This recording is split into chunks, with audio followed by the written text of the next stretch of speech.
On Wednesday, March 3rd, we have Mars, the god of war, ruling over energy, drive, action, desire, passion, and even anger, moving out of that earthy, low and slow energy from Taurus and jumping into the airy intellect of Gemini. So we have to cover a couple of things here. First and foremost, Mars has been frustrated, has been very restricted, very held back from what it has been able to do while in Tauran energy.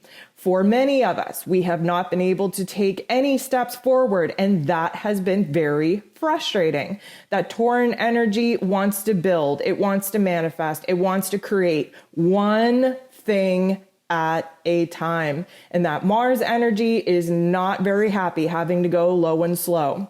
So we're jumping out of rebuilding, if you will, where we were focused on routines and relationships and value and worth, basically the planning stages of what it is that we were trying to do. Now we are unleashing Mars's energy to its fullest potential, and it is going straight to our heads, literally. Gemini energy is an air energy ruling over the mental plane. Mercury is Gemini's ruler, and as you know, Mercury was retrograde pretty much the whole entire month of February. Although we're moving into March, still in the retrograde shadow period up until the 13th, we are slowly but surely thinking more clearly, making sense of all of the things that have transpired. We are taking on new perspectives. We are kind of reprocessing the information coming in a different way. And of course, now we're able to express ourselves a little bit better. Mars in Gemini is going to be an act of brilliance. This is where our inner genius comes out to play. Gemini energy, very much about information, about new ideas, about the intellect, about communicating and expressing ourselves with an element of curiosity. We tend to want to jump into new learning adventures. We're thinking a lot more practically and logically. We have a tendency to say goodbye to boredom because we are jumping into anything that piques our interest. We are definitely curious beings with Mars in Gemini, and we like to debate. So we do have to watch out for some communication exchanges because we really don't mind being the devil's advocate. We want to pick people's brains. We want to see opposing opinions. We want to see extreme ways of thinking so that we can be informed, we can gain new perspectives, and we can find ourselves in the middle grounds, finding a new sense of belief, a new sense of idea, a new sense of information.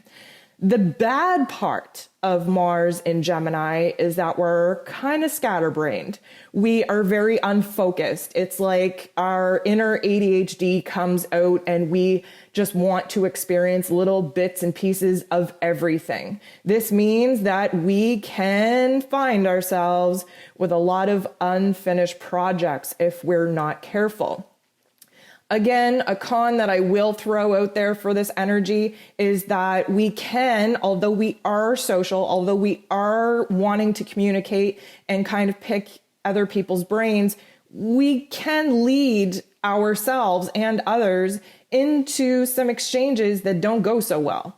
And that is merely because we don't mind being the devil's advocate. We want to kind of pick and pry, and that can turn out badly in some instances. So we want to just keep in mind that although our minds are open and racing and we have 1,000 tabs open in our brains, we might not actually be as productive as we'd like.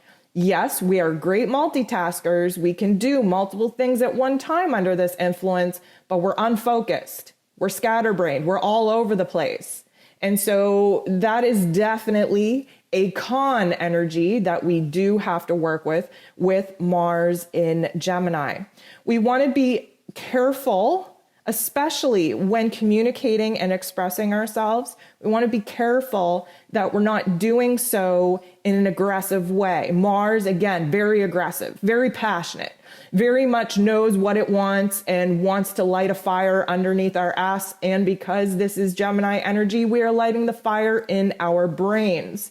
And we have to watch out how we fan that fire. Again, Gemini, air energy. Mars, fire energy. And a good campfire analogy, if there's too much oxygen to that flame is going to get out of control. And if there's not enough oxygen getting to that flame, not enough mental stimulation, that fire will burn itself out. So we want to be very cautious of how it is that we balance these energies. Again, Gemini, very much about duality, about extreme points of view, the good, the bad, the light, the dark. And we want to watch out of how it is that we're balancing those energies, making sure that if we start off at extreme point of view, that we do comfortably find our way back to a center ground. We also want to keep in mind that Mars rules over passion and sexual desire. So if this is what we're talking about, and we're talking about how we pursue romantic endeavors, how we pursue our sexual desires and our passion projects, we want to keep in mind that this is a meeting of the minds. This is where intellectual attraction is the most favorable. This is where mental stimulation will rule all else, all other qualities, all other characteristics. This is when we become attracted to how somebody thinks, how somebody exchanges that information, is able to communicate and express themselves and really capture us with a sense of curiosity. So overall, Mars in Gemini going to be a very refreshing energy, a very stimulating energy, especially coming out of Mars being in that earthy, low and slow Tauran energy. And definitely what it is that we need at this particular point to pique our interest, to stimulate us once again, and to prepare us for opening up to life once again when Aries season begins.